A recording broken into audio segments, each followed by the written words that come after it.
నమస్తే అండి. మనిషి మనిషిలా బతికేది తల్లి గర్భంలో ఉన్నంత కాలమే. ఎందుకంటే అక్కడ ఎవ్వరూ ఉండరు కదండీ! తప్పు చేయలేరు. చుట్టూ చీకటి ఉన్నా భయం ఉండదు. దేనిపైన కూడా ఆశ ఉండదు కదా! నాది అనే స్వార్థం కూడా ఉండదు. ఎల్లప్పుడూ ప్రశాంతమైన జీవితం ఉంటుంది. అందుకే అంటూ ఉంటారు, మనిషి చూసిన తొలి దేవాలయం తల్లి గర్భం అని.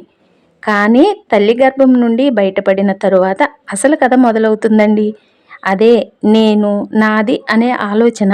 స్వార్థంతో పరుగులు తీస్తుంది మనిషి జీవితం. ఏది శాశ్వతం కాదు కదా ఈ లోకంలో.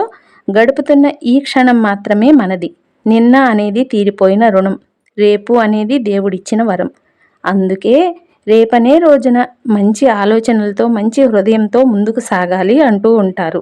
కోరికలు అనేవి ప్రయాణంలో తీసుకెళ్లే వస్తువులు వంటివి. అవి ఎంత ఎక్కువైతే జీవిత ప్రయాణం అంత కష్టంగా మారుతూ ఉంటుందండి. మనిషి ఎప్పుడూ కూడా ఖాళీగా ఉండకూడదు. ఉంటే పనికిమాలిన ఆలోచనలు వచ్చి అజ్ఞానిగా మారి చెడు వ్యసనాలకు బానిసాయి వక్ర మార్గంలో పయనిస్తాడు. అందుకే మంచి ఆలోచనతో భవిష్యత్తుపై ప్రణాళికతో ముందుకు సాగిపోవాలి.